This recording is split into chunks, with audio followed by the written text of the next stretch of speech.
Thank you for joining us again on Earthfile. I am Ayola Kasim. The year 2015 must be the year of action when policymakers redouble their efforts to tackle deep-seated economic weaknesses and show greater political leadership on infrastructure investment, trade agreements, and climate change. That's according to the International Monetary Fund's Managing Director.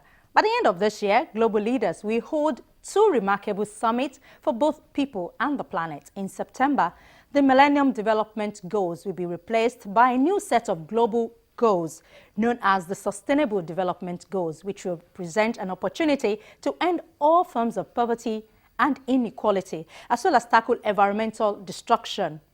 And in December, leaders will meet to adopt a new global agreement on climate change, a crucial step towards a safer planet. Action 2015, a global movement for accelerated progress comprising of representative organizations, partnership, and coalitions from every continent and region of the world, has been launched in Nigeria. Recently, I spoke with two individuals whose organizations are partners with the Action 2015 movement. The details of the activities of this group and what the SDGs are meant to do are the focus of today's Earthfile. Do stay with us.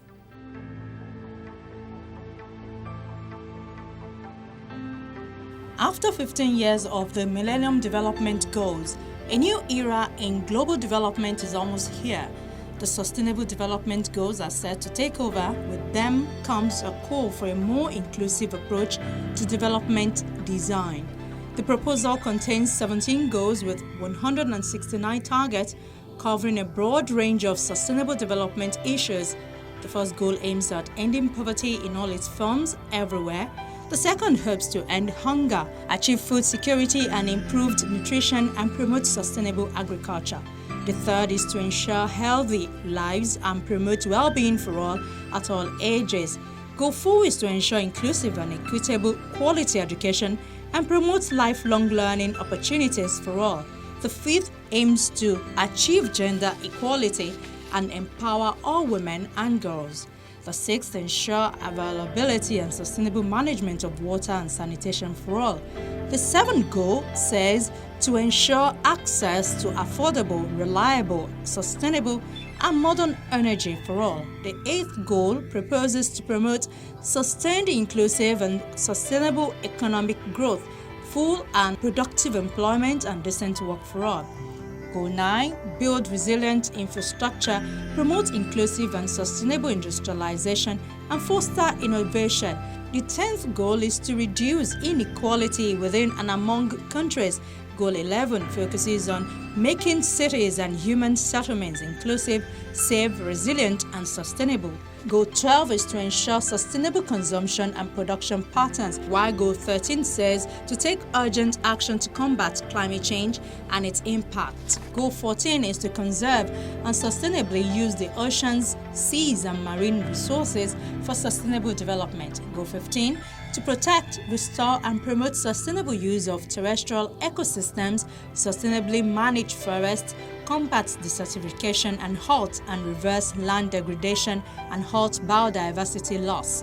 Goal 16 focuses on the promotion of peaceful and inclusive societies for sustainable development, provide access to justice for all, and build effective, accountable, and inclusive institutions at all levels.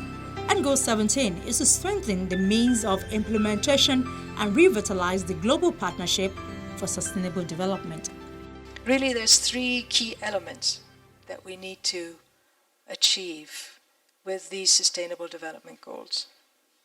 One is that we should leave no one behind.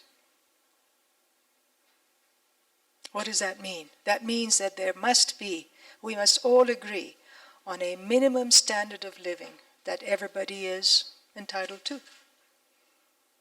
And this is not just income, this is also the way we live. It's a clean environment, it's access to basic services, it's good governance, it's social protection. So leaving no one behind, one key element of this future agenda. The second one is to live within our means. Now what does that mean? Let me unpack that one, because that's pretty complex. You may have heard about some scientists talking about planetary boundaries. that we have exceeded, particularly the one on biodiversity, on ecosystems, that we have degraded our planet. The capacity of the planet is starting to look pretty shaky. Some prefer to call it the safe operating space. Can we stay within the safe operating space of this planet? But we have achieved this degradation because of the current modes of production that we have, because of the way we have seen very fast economic growth, because of the way some of our actions have led to further degradation of the environment. And then the third element is, all right, we want to leave no one behind. We want to achieve prosperity while staying within our planetary capacity. But today's planetary capacity is actually a degraded capacity. We have polluted waters, we have polluted oceans, we have polluted lands. We have degraded lands who are no longer as productive as they were before. So, in a sense, the pie has already shrunk. And we're going to be competing for a smaller and smaller pieces of this pie. We have the technologies today to restore. We have the technologies today to clean the pollution. And we have technologies today to, in fact, leave a legacy for our children that's a lot better than today. So 3 key elements: leave no one behind, live within our means, and leave something behind, something good behind for future generations. The SDGs arrive at an interesting time. New innovations in technology are not only evolutionizing how we communicate, they are also forcing us to redefine how citizens engage with the structures that govern their lives. The mistakes of MDGs was that it was not all-encompassing. Many persons were not involved in the process, in the build-up to it. And so many in the world believe that, oh, you sat somewhere and you want to force these MDGs on us. Okay, let's see how far it can go. And that is why you can see that in Nigeria it has become an opportunity, MDG has become a leeway for corruption, a leeway for accessing slush funds. And many governors in Nigeria, even including the presidency, have special assistants on MDGs who do not even have an understanding of what MDGs is all about. So thankfully, the MDGs are coming to an end this year, and we're transitioning to SDGs. Now, these SDGs have come a long way because they have tried to build on the failures of the past. And so there have been post-2015 discussions that have gone across the world up to like 5 years ago. In our organization, in the Climate and Sustainable Development Network, we've been holding post-2015 discourses and workshops across Nigeria for the past 3 years. And most of the issues we have discussed at these workshops is that the views of Nigeria must reflect in the post-2015 agenda. And the post-2015 agenda is what is making the whole part of the SDGs. Now, also, Africa, under the aegis of African Union, have done considerable work in coming up with the common African position, which is known as the CAP. Now, the common African position is essentially going to be fed into the Sustainable Development Goals, and the common African position reflects what the needs and aspirations of every African is.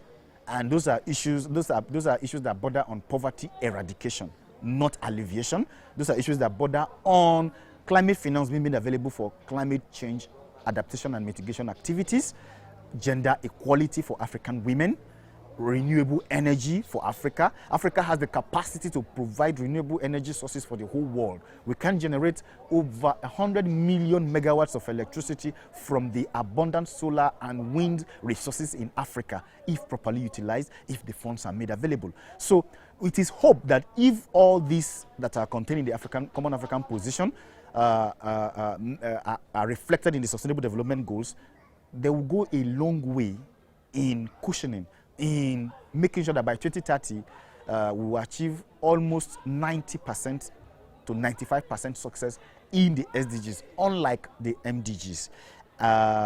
Across the world, permit me to add that across the world, some countries that are more serious achieve some level of success, particularly in the area of maternal mortality reduction. It's just unfortunate that Nigeria did not even meet the 50% reduction target, but other countries met and even exceeded. education also, access to education was provided in many countries through the MDG platform. But of course, many African countries do not. So how will this one succeed? Yes, this is going to succeed if we put our thinking caps on and we ensure, because we have made input into it through the Common African Position, which reflects our views and our aspirations. So there is a sense of ownership, and once a sense of ownership in any process, it will go along with driving success, it will go a long way in driving attainment of these goals, because they are our goals. Part of the reasons why Action 2015 is campaigning and making all Nigerians to come up, to sit up and to know that, look, this is what is going to happen this year. Make sure your leaders know what they are going to say at these conventions and at these conferences, so that whatever they say reflects your views. Make sure you elect leaders whose manifesto reflects sustainable future for us all. So by the time we do that and we create maximum awareness on this 2015 agenda, many of them will be able to take decisions that will reflect the wishes and aspirations of our people. 300 million Africans now have access to the internet, and by the end of 2015, there will be almost 1 billion mobile subscriptions on the continent. Here in Nigeria, the Communication Commission says there are over 134 million subscribers for mobile and fixed telephony services as of September 2014. Never before has development had this much opportunity to reach and engage so many voices. However, economic watchers say in 2015, the global economy will face 3 major policy challenges that will require decisions based on political courage, decisive action, and truly multilateral thinking, boosting growth and employment, achieving more inclusive shared growth, and attaining more sustainable, balanced growth. Despite the boost from oil prices, and despite a stronger US growth, we see the global recovery continuing to face a very strong headwind. The oil price and the US growth are not a cure to deep-seated weaknesses elsewhere. Too many countries are weighed down by at least 2 factors: legacies of the financial crisis, high debt, high unemployment. Too many companies and households keep cutting back on investment and consumption today because they are concerned about the growth tomorrow. 2015 must therefore be a year of action. It means removing deep-seated distortions in labor and product markets. It means revamping creaking infrastructures and building new ones. It means trade liberalization and pressing ahead with reforms on education, health, and social safety net. It also means unleashing the economic power of an underdeveloped segment of our societies when it comes to creation of value, and I'm here talking about the women. Gender policies. You know, that's a major potential game changer. There are millions of women who are locked out of the labor market, locked out of the economy as we measure it. And excluding these women is not just morally wrong, but it's an economic mistake.